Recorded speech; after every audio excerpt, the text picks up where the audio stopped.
Guys. Okay, let's look at a neutralization reaction, and we are looking at calculating the change in the enthalpy and the change in enthalpy per mole, okay, of this reaction in which we are given HCl and NaOH. So that is a neutralization reaction in which 1 mole of water, 1 mole of sodium chloride, and some heat is involved. So we are trying to calculate how much of that heat is evolved. It's an exothermic reaction.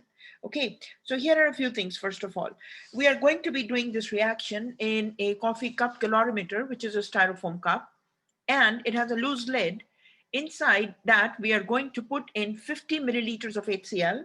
So the reaction mixture is 50 milliliters of HCl and 50 milliliters of NaOH.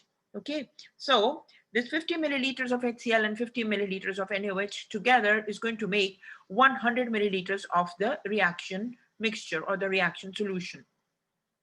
And each of the acid and base, HCl and NaOH, is 1 molar.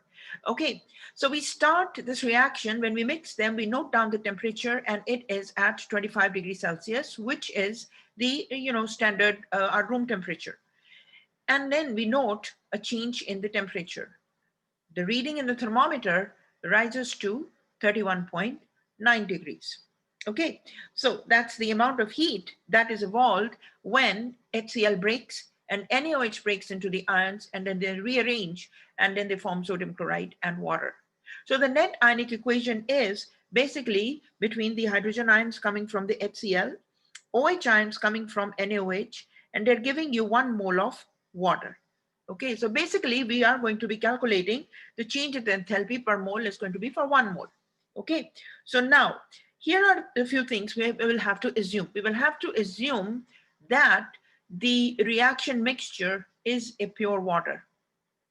Although, yes, we understand that sodium ions are there, chloride ions are also there. Then there is water also. And then there is the hydronium ion, which are coming from the hydrogen ions reacting with water. Okay, so there's lots of other ions, these type of ions present in the solution. For some reason, we are just ignoring them, and we are just considering that the whole of the reaction mixture is pure water. Okay, now the density of water is 1 grams per milliliter. Therefore, the density of the reaction solution is 1 grams per milliliter. And with that said, now we are going to get the specific heat of water instead of using the specific heat of HCl and NaOH like reaction.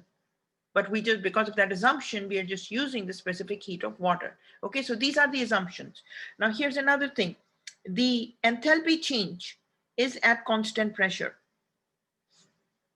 The enthalpy change, that is delta H, is equal to QP. QP is the heat that is evolved. This is an exothermic reaction at constant pressure. Now, what do you mean by constant pressure? Since this cup is, this is a very loose lid. So yes, the outside pressure plays a role, but since, it's not changing, it's constant. That's why, we are only looking at the transformation of heat.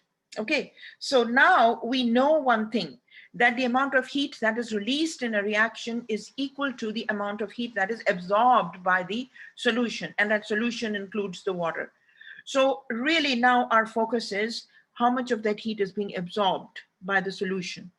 Okay, so we know one thing, that the formula for the heat, whether it's released or absorbed, is equal to mc delta T. Now we need to calculate the mass of the solution.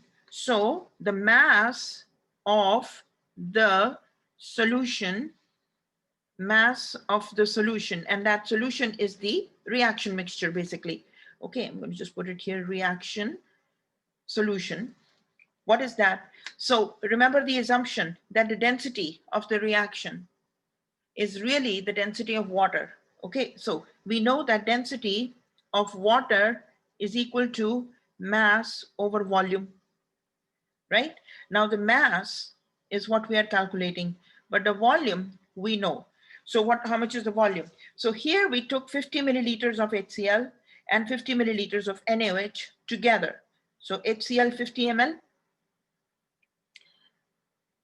and 50 ml of NaOH. So together, this combines to give you 100 milliliters of reaction solution. Okay, so now the density is 1.0 grams per milliliter is equal to, we need to find the mass, and this mass is going to, mass of this reaction mixture is going to be in grams, over the volume comes out to be 100 milliliters. Okay, so when you do the calculations, this is going to give you, this looks weird, this is going to give you 100 grams. So the reaction mixture or the reaction solution is equal to 100 grams. So that's the value of mass. Okay, so we have the value of mass, and I just want to remove this. Now we have the value of the mass of the solution. Next thing is next thing we need for this formula is the change in temperature. So let's keep this on one side. This is one thing, we calculated the mass. Let's get the change in temperature. Change in temperature is going to be the final temperature minus the initial temperature. And the final temperature here was 31.9 and the initial was 25. Okay, so 31.9 minus 25.0 degrees Celsius is giving you 6.9 degrees Celsius. So that is the delta T value. Okay, so now what we are doing next is, and I'm going to just bring this here because it's cluttering. So here we have the value of delta T, which is equal to 6.9, sorry. Yeah, 6.9 degrees Celsius. Next piece you're going to bring now is the plugging in all these values in the formula. Q is equal to mc delta T. So we have the mass of water, which is equal to 100 grams, times the value of C, which is the specific heat of water. And that was again coming from the assumption right here, 4.184 joules per gram degree Celsius. So this is going to be your value of C. Okay, so here is your value of C, 4.184 joules per grams degree Celsius, times the change in temperature, which is 6.9 degrees Celsius. Okay, so this is going to give you the value of Q that is released from the reaction. So the Q released is going to be 2.9 into 10 to the power 3 joules. Okay, now since the energy is released, from the reaction, so Q released is going to have a negative number, but Q absorbed is going to be the positive number. So it's really the same, you know. So Q released is negative 2.9 into 10 to the power 3 joules. Now, since this is 1 mole, so this is the exact amount of heat that is going to be released in this reaction. Okay, but if it was like 2 moles, 3 moles, 4 moles, so you're going to factor in those as well. But this is how you calculate for a neutralization reaction. So basically you look at it, how much of the water molecules are in the net ionic equation, and then you just make sure that you keep these assumptions right. The density of water will give you the mass of the solution. The specific heat you are going to be for the solution, you're going to be using that of water. Okay, so I'm hoping that this was easy, and thank you for watching. Bye-bye.